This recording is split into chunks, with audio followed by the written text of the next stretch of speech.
सभी विद्या प्रेमियों का हमारे यूट्यूब चैनल हिंदी साहित्य बाय सूरज पर स्वागत है। आज हम आप सबकी समक्ष जो है हिंदी विषय से TGT, PGT, KVS, NBS, LT grade इत्यादि परीक्षाओं की तैयारी कर रहे हैं उन तमाम छात्रों के लिए महत्वपूर्ण प्रश्नोत्तरी श्रृंखला लेके आए हैं जो परीक्षा की दृष्टिकोण से अति महत्वपूर्ण है। चलिए देर न करते हुए शुरू करते हैं प्रश्न संख्या 1 से।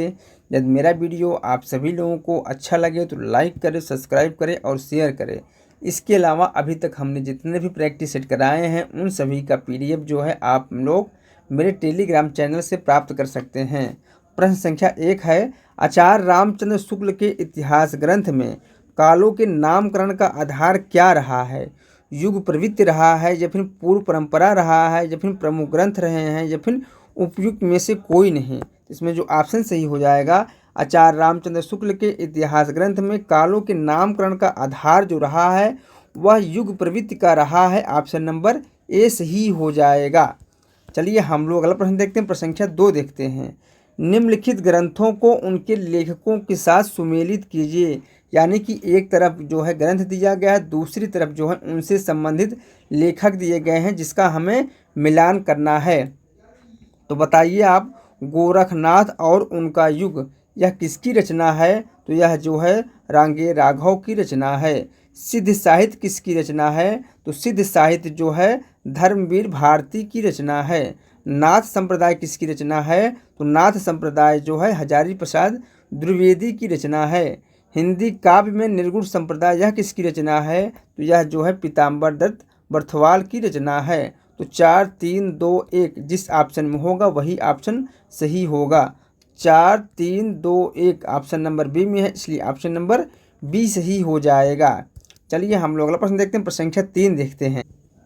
हिंदी काव्य शास्त्र का इतिहास पुस्तक के लेखक हैं। बताइए आप लोग, हिंदी काव्य शास्त्र का इतिहास किसकी रचना है? डॉक्टर भागीरथ मिश्र की रचना है या फिर परशुराम चतुर्वेदी की रचना है या फिर डॉक्टर विजेंद्र स्नातक की रचना है या फिर डॉक्टर मोतीलाल मेनारिया की रचना है? तो हिंदी काव्य शास्त्र का इतिहास यह किसकी रचना है? तो यह जो है डॉक्टर भागीरथ मिश्र की रचना है, इसलिए ऑप्शन नंबर ए सही हो जाएगा। जबकि परशुराम चतुर्वेदी की जो रचना है वह है उत्तरी भारत की संत परंपरा। विजेंद्र स्नातक की जो रचना है वह है हिंदी साहित्य का इतिहास। मोतीलाल मेनारिया की जो रचना है वह है राजस्थानी भाषा और साहित्य तथा राजस्थानी पिंगल साहित्य। इन्होंने 2 इतिहास ग्रंथ लिखे मोतीलाल मेनारिया ने। चलिए हम लोग अगला प्रश्न देखते हैं। प्रश्न संख्या 4 देखते हैं। हिंदी साहित्य का विवेचनात्मक इतिहास बताइए आप लोग किसकी रचना है? श्याम सुंदर दास की रचना है या फिर डॉक्टर राम कुमार वर्मा की रचना है या फिर डॉक्टर नागेंद्र की रचना है या फिर सूर्यकांत शास्त्री की रचना है? तो बताइए आप लोग जो है हिंदी साहित्य का विवेचनात्मक इतिहास यह किसकी रचना है? तो यह जो है बताइए आप लोग यह किसकी रचना है? तो यह जो है सूर्यकांत शास्त्री की रचना है। ऑप्शन नंबर डी सही हो जाएगा। जबकि श्याम सुंदर दास की जो रचना है वह है हिंदी भाषा और साहित्य तथा हिंदी भाषा का विकास। 2 पुस्तक इन्होंने लिखा। इसके अलावा डॉक्टर राम कुमार वर्मा की जो रचना है वह है हिंदी साहित्य का आलोचनात्मक इतिहास। चलिए हम लोग अगला प्रश्न देखते हैं। प्रश्न संख्या 5 देखते हैं। प्रश्न संख्या 5 क्या है? मिश्र बंधुओं ने आरंभिक काल की समय सीमा निर्धारित की है। बताइए आप लोग, मिश्र बंधुओं ने आरंभिक काल की समय सीमा निर्धारित की है। 700 से 1448 विक्रम संवत या फिर 800 से 1444 विक्रम संवत या फिर 700 से 1444 विक्रम संवत या फिर 900 से 1375 विक्रम संवत। बताइए आप लोग इसमें से कौन सा ऑप्शन सही हो जाएगा? तो मिश्र बंधुओं ने आरंभिक काल की समय सीमा जो है 700 से 744 विक्रम संवत निर्धारित किया है, इसलिए ऑप्शन नंबर सी सही हो जाएगा। चलिए हम लोग अगला प्रश्न देखते हैं।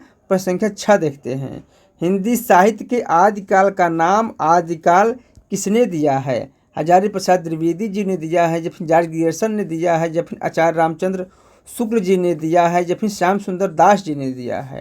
तो हिंदी साहित्य के आदिकाल का नाम आदिकाल जो है किसने दिया है? हजारी प्रसाद द्विवेदी जी ने दिया है, इसलिए ऑप्शन नंबर ए सही हो जाएगा। चलिए हम लोग अगला प्रश्न देखते हैं। प्रश्न संख्या 7। प्रश्न संख्या 7 है, स्वयंभूकृत पौमचर्यु कितने कांडों वाला महाकाव्य है? बताइए आप लोग, पौमचर्यु जो है कितने कांडों वाला महाकाव्य है। 7 कांडों वाला या फिर 5 कांडों वाला या फिर 6 कांडों वाला या फिर 8 कांडों वाला। तो पौमचर्यु किसकी रचना है? तो पौमचर्यु जो है स्वयंभू की रचना है। किसकी रचना है? स्वयंभू की रचना। यह जो है 5 कांडों वाला महाकाव्य है। कितने? 5 कांडों वाला। ऑप्शन नंबर बी सही हो जाएगा। यह जो है एक अधूरा ग्रंथ था जिसे जो है इनके पुत्र त्रिभुवन ने पूरा किया। यह ग्रंथ जो है भगवान राम पर आधारित ग्रंथ है। यह जो है जैन परंपरा के अनुसार लिखा गया ग्रंथ है पौमचर्यु। चलिए हम लोग अगला प्रश्न देखते हैं। प्रश्न संख्या 8 देखते हैं। पृथ्वीराज रासो के अनुसार पृथ्वीराज के पिता का नाम क्या था? बताइए आप लोग। पृथ्वीराज रासो के अनुसार पृथ्वीराज के पिता का नाम क्या था? समर सिंह था या फिर अनंगपाल था या फिर राजेश्वर था या फिर सोमेश्वर था? तो इसमें जो ऑप्शन सही हो जाएगा, पृथ्वीराज रासो के अनुसार पृथ्वीराज के पिता का नाम जो है सोमेश्वर था। ऑप्शन नंबर डी सही हो जाएगा। कौन सा? ऑप्शन नंबर डी सही हो जाएगा। चलिए हम लोग अगला प्रश्न देखते हैं। प्रश्न संख्या 9 देखते हैं। संयोगिता किसकी पुत्री थी? बताइए आप लोग। जो है संयोगिता जो है किसकी पुत्री थी? राजा जयचंद्र की पुत्री थी या फिर पृथ्वीराज रासो की पृथ्वीराज की पुत्री थी या फिर अनंगपाल की पुत्री थी या फिर सोमेश्वर की पुत्री थी? इसमें जो ऑप्शन सही हो जाएगा, संयोगिता जो है किसकी पुत्री थी? तो संयोगिता जो है राजा जयचंद्र की पुत्री थी, इसलिए ऑप्शन नंबर ए सही हो जाएगा। संयोगिता से किसने विवाह किया था? तो पृथ्वीराज रासो ने संयोगिता से जो है गांधर्व विवाह किया था। ठीक है। चलिए हम लोग अगला प्रश्न देखते हैं। प्रश्न संख्या 10 देखते हैं। सिद्धों की साधना में शून्य का पूरक तत्व था। बताइए आप लोग। सिद्धों की साधना में शून्य का पूरक तत्व क्या था? ज्ञान था, अग्नि था, चित्र था या फिर वज्र था? इसमें जो ऑप्शन सही हो जाएगा, सिद्धों की साधना में शून्य का पूरक तत्व जो है वह था ज्ञान। ऑप्शन नंबर ए सही हो जाएगा। चलिए हम लोग अगला प्रश्न देखते हैं। प्रश्न संख्या 11 देखते हैं।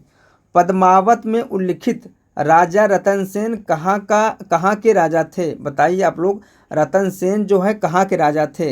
रणथंभौर के राजा थे या फिर जयपुर के राजा थे या फिर बीकानेर के राजा थे या फिर चित्तौड़गढ़ के राजा थे? तो इसमें जो ऑप्शन सही हो जाएगा, पद्मावत में उल्लिखित राजा रतन सेन जो है कहाँ के राजा थे? चित्तौड़गढ़ के राजा थे, इसलिए ऑप्शन नंबर डी सही हो जाएगा। कौन सा? ऑप्शन नंबर डी सही हो जाएगा। पद्मावत किसकी रचना है? तो आप लोग पता होगा कि पद्मावत जो है मलिक मोहम्मद जायसी की रचना है। किसकी रचना है? मलिक मोहम्मद जायसी की रचना है। इनकी अन्य रचना जो महत्वपूर्ण है वह है अखरावट और आखिरी कलाम। चलिए हम लोग अगला प्रश्न देखते हैं। प्रश्न संख्या 12 देखते हैं। अधिकांश विद्वानों के आधार पर हिंदी में भक्ति काव्य की कितनी शाखाएं मानी जाती हैं? बताइए आप लोग। हिंदी में भक्ति काव्य की कितनी शाखाएं मानी जाती हैं? 5 शाखाएं, 3 शाखाएं, 4 शाखाएं या फिर 6 शाखाएं? तो भक्ति काल को 2 काव्य धाराओं में व्यक्त किया गया है। उसके बाद दो धाराओं को फिर 2 भागों में यानी कि 4 शाखाओं में विभक्त किया गया। कितनी शाखाओं में? 4 शाखाओं में। ऑप्शन नंबर सी सही हो जाएगा। चलिए हम लोग अगला प्रश्न देखते हैं। प्रश्न संख्या 13 देखते हैं। प्रश्न संख्या 13 क्या है? ऊनई घटा परी जग छाहा पंक्ति के रचनाकार है। बताइए आप लोग। यहाँ काव्य पंक्ति जो है किसकी है? कबीर दास की है, तुलसीदास की है, जायसी की है या फिर कुम्हन दास की है? तो ऊनई घटा परी जग छाहा यह किसकी काव्य पंक्ति है? तो यह जो है मलिक मोहम्मद जायसी की काव्य पंक्ति है, इसलिए ऑप्शन नंबर सी सही हो जाएगा। चलिए हम लोग अगला प्रश्न देखते हैं। प्रश्न संख्या 14 देखते हैं। मलुक दास का जन्म स्थल है। बताइए आप लोग। मलुक दास का जन्म जो है कहाँ हुआ था? वर्तमान प्रयाग के कड़ा में हुआ था या फिर रायबरेली के दौलतपुर में हुआ था या फिर वर्तमान अमेठी का जायस में हुआ था या फिर अहमदाबाद का ढोकला में हुआ था? इसमें जो ऑप्शन सही हो जाएगा, मलुक दास का जन्म जो है कहाँ हुआ था? प्रयाग के कड़ा नामक स्थान पर हुआ था, इसलिए ऑप्शन नंबर ए सही हो जाएगा। कौन सा? ऑप्शन नंबर ए सही हो जाएगा। इनकी 2 रचना जो है प्रसिद्ध है वह है रतन खान और ज्ञान बोध। ठीक है। किसकी? मलुक दास की। इनकी एक पंक्ति जो बहुत महत्वपूर्ण है वह है, कौन सी यह पंक्ति है? अजगर करे न चाकरी, पंछी करे न काम, दास मलुका कह गए सबके दाता राम। चलिए हम लोग अगला प्रश्न देखते हैं। प्रश्न संख्या 15 देखते हैं।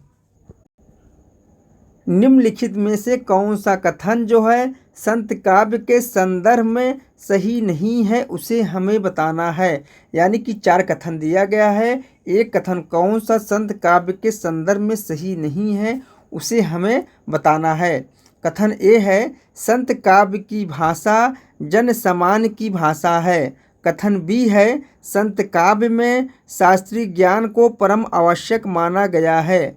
कथन सी है, संत काव्य आत्म अनुभूति पर अधिक बल देता है। कथन डी है, संत काव्य में धार्मिक रूढ़ियों और परंपराओं के अंधानुकरण का विरोध करता है। तो इसमें ऑप्शन नंबर ए और सी और कथन डी संत काव्य के संदर्भ में सही है, इसलिए ऑप्शन नंबर इसमें कौन सा सही हो जाएगा? ऑप्शन नंबर बी सही हो जाएगा। संत काव्य में शास्त्रीय ज्ञान पर विशेष बल नहीं दिया गया है, इसलिए ऑप्शन नंबर कौन सा? बी सही हो जाएगा। यह कथन जो है संत काव्य के संदर्भ में सही नहीं है। चलिए हम लोग अगला प्रश्न देखते हैं, प्रश्न संख्या 16 देखते हैं।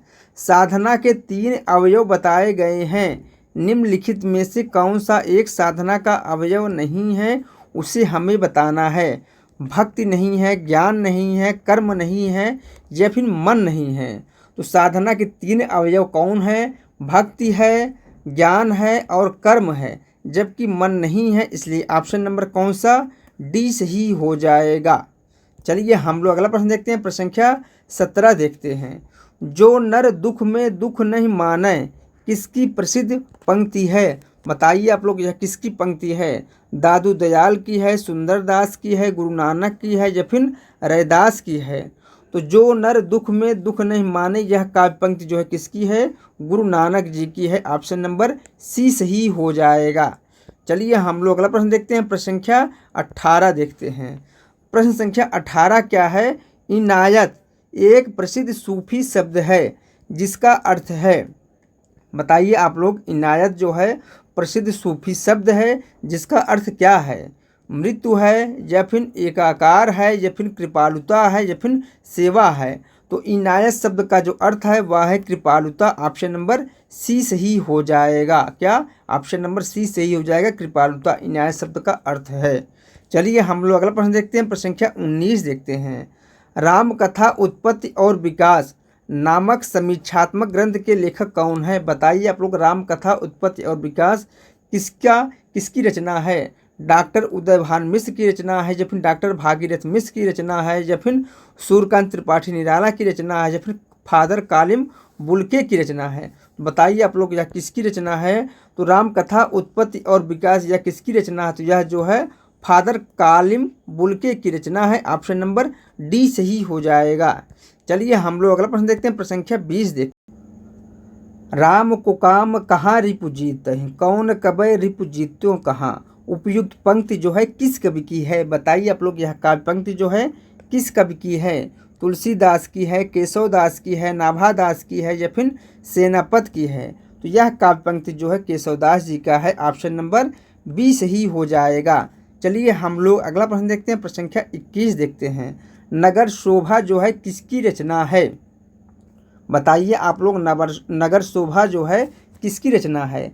रहीम दास की रचना है, सेनापत की रचना है, घनानंद की रचना है या फिर रसखान की रचना है? तो नगर शोभा जो है रहीम दास जी की रचना है, इसलिए ऑप्शन नंबर ए सही हो जाएगा। इसके अलावा रहीम दास की जो अन्य रचनाएं हैं, बरवे नाई का भेद है, श्रृंगार सतसई है, श्रृंगार सोरठा है, मदनाष्टक है और खेट कौतुकम है, इत्यादि रचनाएं जो है रहीम दास की है। रहीम दास जी जो हैं अकबर के दरबारी कवि थे। इनका जन्म जो है 1556 ईस्वी में लाहौर में हुआ था। चलिए हम लोग अगला प्रश्न देखते हैं, प्रश्न संख्या 22 देखते हैं। निम्नलिखित में से कौन सा संप्रदाय जो है उनके प्रवर्तक या संस्थापक के साथ सुमेलित नहीं है, उसे हमें बताना है। तो बताइए आप लोग, रुद्र संप्रदाय के प्रवर्तक आचार्य कौन है? विष्णु स्वामी हैं या फिर स्मार्त संप्रदाय के प्रवर्तक आचार्य माधवाचार्य हैं या फिर गौड़ी संप्रदाय के प्रवर्तक आचार्य चैतन्य महाप्रभु हैं या फिर राधा वल्लभ संप्रदाय के प्रवर्तक आचार्य जो है हित हरिवंश है? तो रुद्र संप्रदाय के प्रवर्तक आचार्य विष्णु स्वामी है, यह सही है। स्मार्त संप्रदाय के प्रवर्तक आचार्य जो है माधवाचार्य नहीं है।